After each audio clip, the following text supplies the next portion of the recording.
Welcome to the Digital Den. I'm your host, Riley Burton. About 2 months ago, Louisville male principal was hired by Spencer County as our new superintendent. So we'd like to welcome Dr. Foster. Let's give it up for Dr. Foster. Thank you, Dr. Riley. Foster, how have the first 2 months on the job gone? Busy, in a word. It's been awesome. I started on July 3rd of 2023. I think I was named superintendent on June 20th, so I didn't have a lot of time to get emotional or caught up in stuff. I just had to wrap things up in one spot and get started here. So it's been busy. It's been a whirlwind, but it's been good. Well, we're glad to have you here. Thank you. I appreciate that. So what do you know about Spencer County? You know, probably more than people realize. I have a lot of family here, Okay. and my grandparents owned a farm here growing up. So I grew up in Mount Washington, a neighboring community, but spent sometimes as much time here as I did in my own house, which was really cool. So I still have family here, so very familiar with Spencer County. I've also watched Spencer County grow a lot.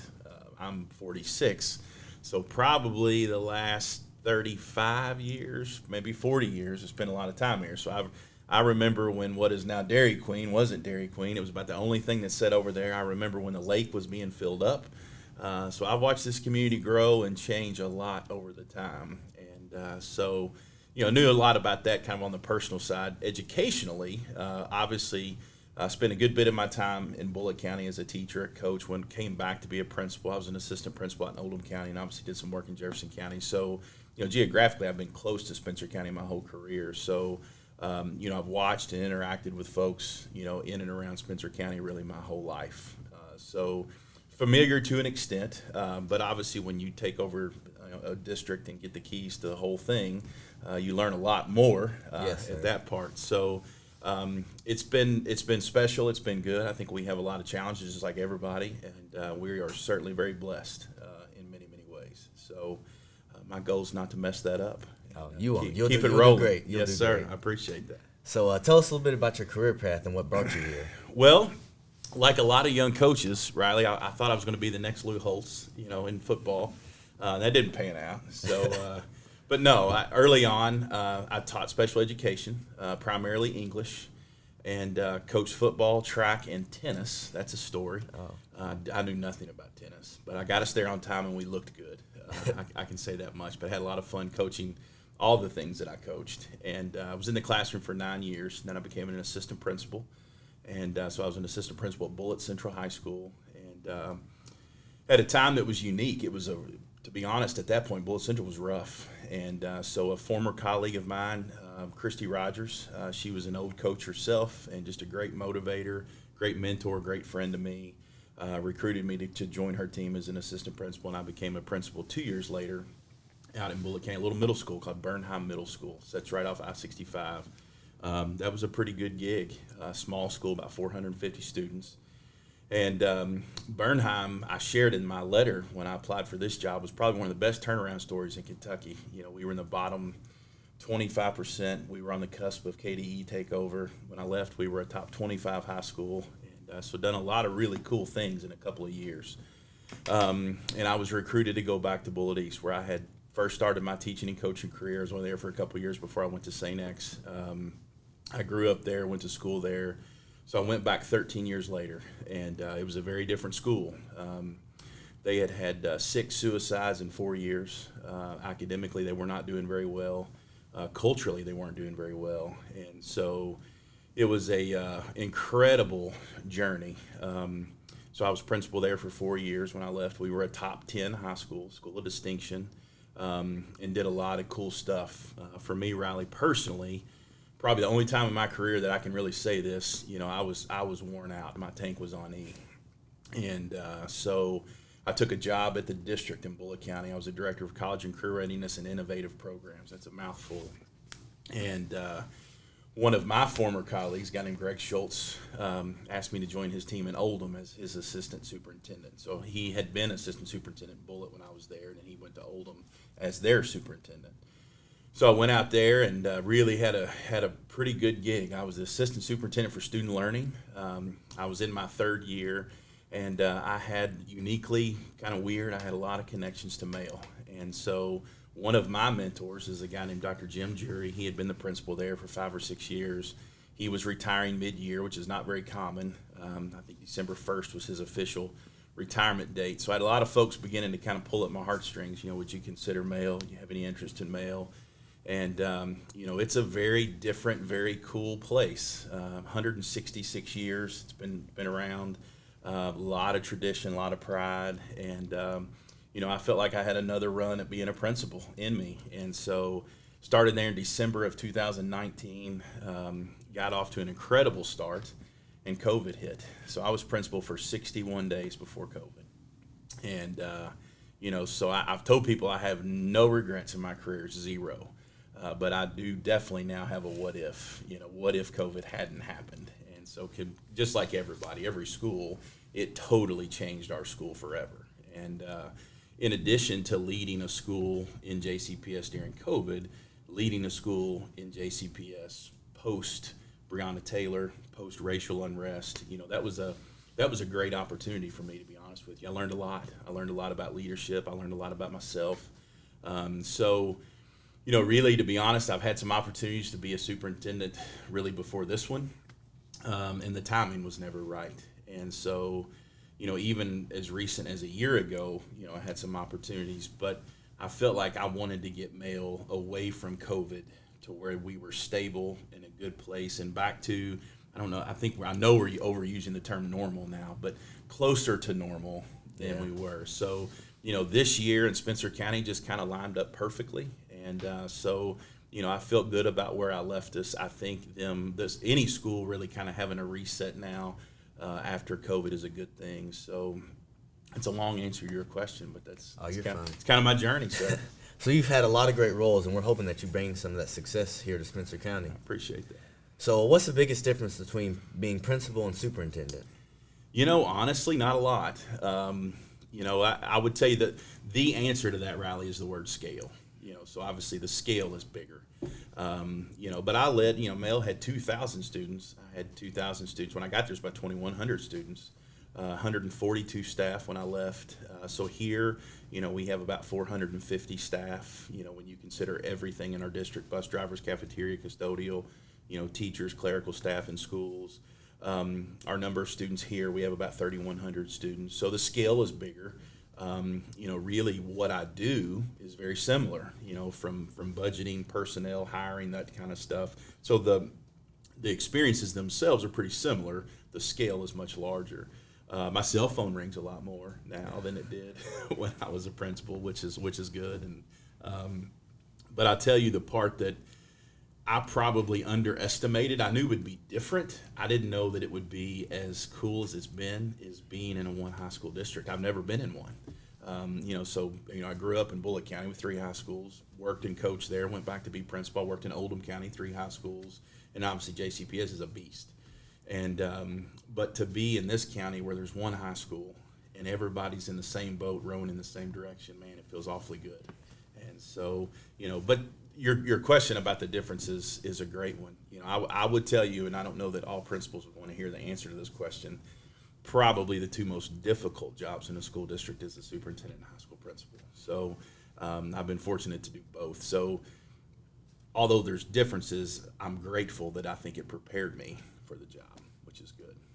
That's good to hear. Yes, sir. So tell us a little bit about your family. My family, that's a great question. My wife, Tracy, 25 years. We had our 25th anniversary last year. She's a saint for putting up with me for that long. Cuts hair, owns a hair salon in Fern Creek. She born and raised in Fern Creek. She went to Mercy Academy. Okay. She's a Mercy girl. We joke about that quite a bit. My daughter, Kaylee, started her 2nd year of teaching today. She's a choir director down at Adair County High School. They didn't have to go back to school until today. That's kind of cool. And then my son, Dane, is a junior in high school and plays football, FFA member. I joke with him, he's my hair loss multiplier. And so the 4 of us, we have a place at Nolan Lake. We go there a good bit, spend a lot of time at the lake, have 2 dogs, Woodford and Marley. And so pretty normal family, outside of superintendency. I think we do a lot of stuff just like most families do.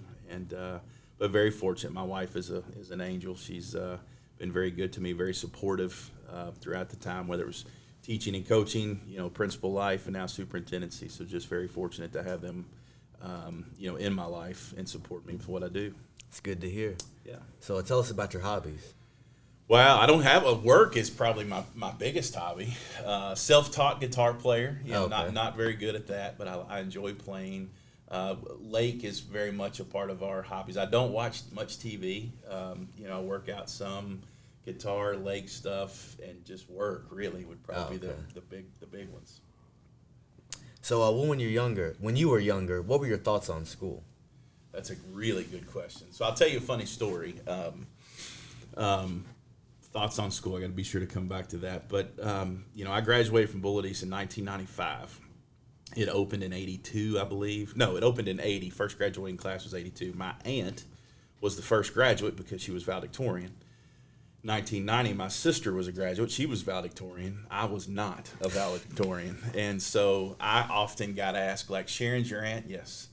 Christy's your sister? Yes. And, oh, okay. Which they were saying were, like, you're not going to be valedictorian here. But school for me was great. I will tell you, I had a good time. I was very involved in different stuff. I was a student athlete. I was in the band. I was involved we had a real bank in our school, part of our business department. So I was very involved. I gravitated towards leadership things. I didn't really realize where that would take me, at that point in my life, which was pretty cool. Academically, I would tell you, I wouldn't say that I underachieved, but I guarantee you that I did not push myself to the level that I could have. But it was a great experience for me. I had a great time in high school, went on to graduate from U of L. So, it's one of those things where academically I probably didn't take full advantage of school like I could have or should have, but I think I turned out all right. Oh, you did. You did. It turned out great. Yeah.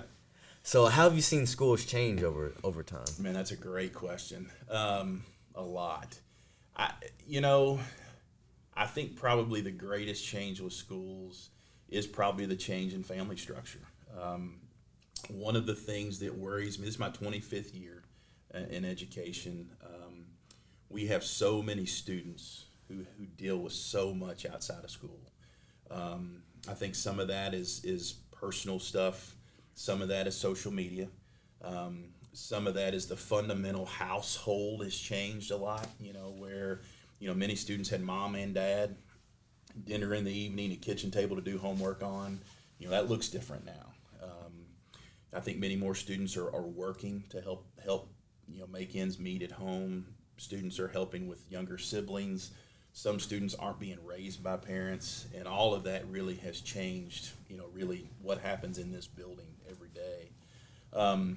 The other thing that I think are good changes, I think school is becoming more personalized. I think where students have a little more choice in what they do and how they do it, which is a good thing. I think one of the things, COVID wasn't all bad. I think what COVID taught us is school can be done differently. And I think one of the challenges for us is to kind of reflect back on that and look at what was good and what should be kept and what shouldn't be kept, and kind of go from there. I think one of the things, I know you guys won't know this because this will be after when you were born or before you were born, but I look back, there's a great story about Netflix and Blockbuster Video. And so Blockbuster Video, I know this will shock you, to watch a movie, you used to have to go to a store and rent it, and you got a VHS tape, and you went and you put that in a VCR, and you watched the movie. And, that you don't have to do that anymore, thank goodness. But there was a point in time when Blockbuster Video had a chance to purchase Netflix. When Netflix started, it was just DVD rental by mail. And so Blockbuster felt like, we don't want to do that. We're not going to purchase a DVD by mail company. Blockbuster Video now doesn't exist, and look what Netflix is. So I use that as an example to tell you the story of, things evolve, and, you're forced to evolve. And I think we're a little bit of a crossroads in education, especially in high school education. We're at a point we're going to have to evolve, whether that's virtual instruction, career and tech ed type things, allowing students more choice in what they do and what they take within high school.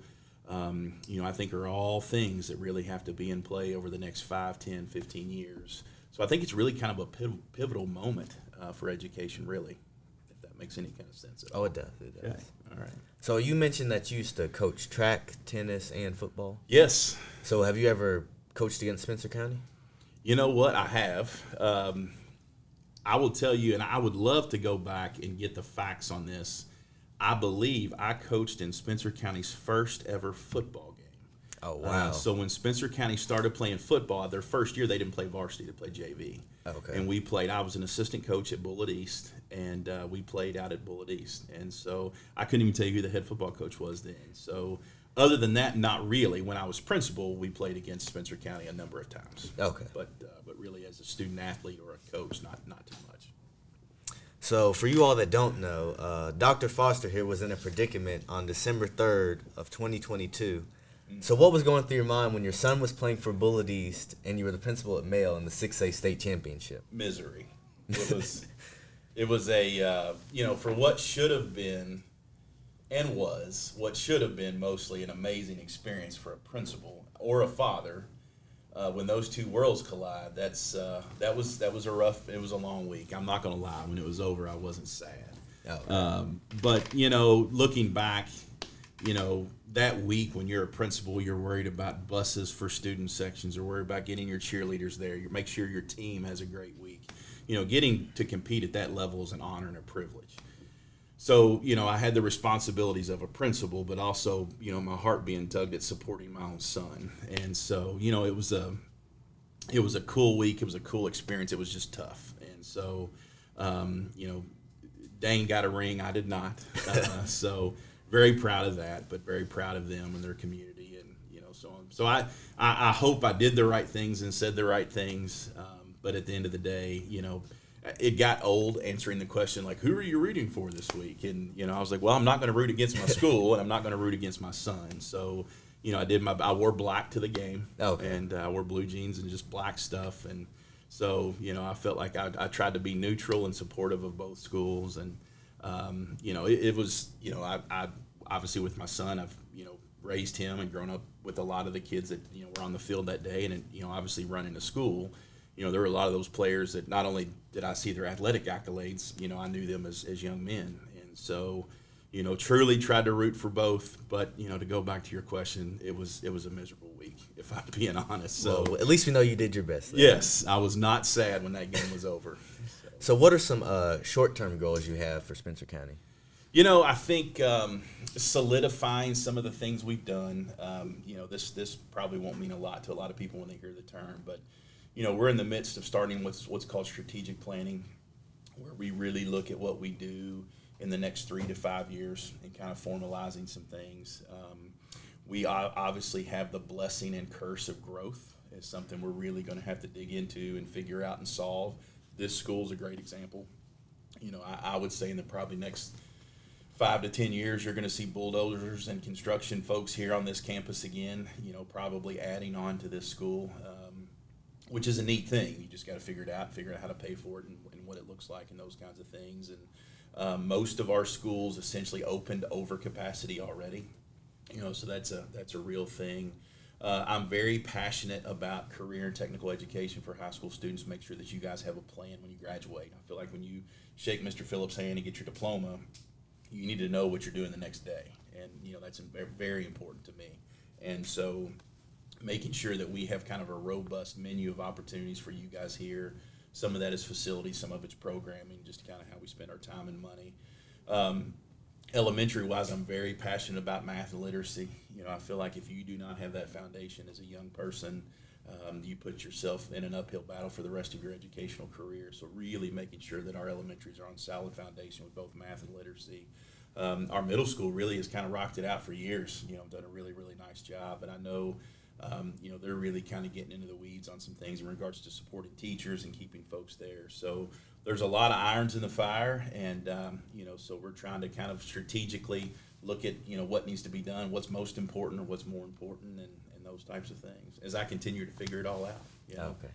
Well, I was going to ask you what are some long-term goals, but you already answered that for me, so thank you. Well, you're welcome. So finally, what's a message you want to share to all the viewers, the parents, staff, whoever may be watching right now? Yeah, that's also a good question. I think the message is, I'm going to go back to what I said about the, my pleasant surprise of the one high school thing. I think the thing to keep in mind in Spencer County is a lot of folks that have moved here, that haven't been here for a long time, much of that draw has been our school district. And, I think I would tell both students and families, whether you've been here for a long time or you're new, is to get involved, take advantage as much as you can, and realize it doesn't last forever.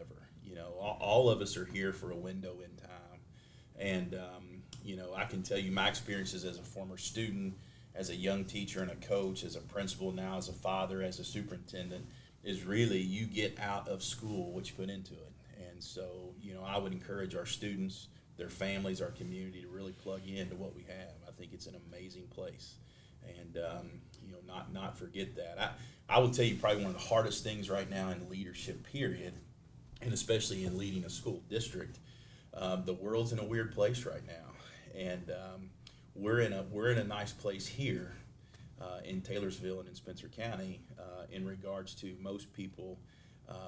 Want this place to thrive and succeed and just keep rolling, and that feels really, really good. And so, as we grow, I still want it to be intimate. I still want our students to know each other. I want our families to interact and love each other, and that's the part I would challenge them, to take advantage of every single day. It's just that, what we're lucky to have and the things that we're able to put in front of students. Well, thank you, Dr. Foster. Thank you, sir. Let's give it up for Dr. Foster, everybody. I'm your host of the Digital Den, Riley Burton. You can follow our Instagram at digitalden.schs and our YouTube, SCHS Digital Den. I'm Riley signing off. Have a good day, everybody.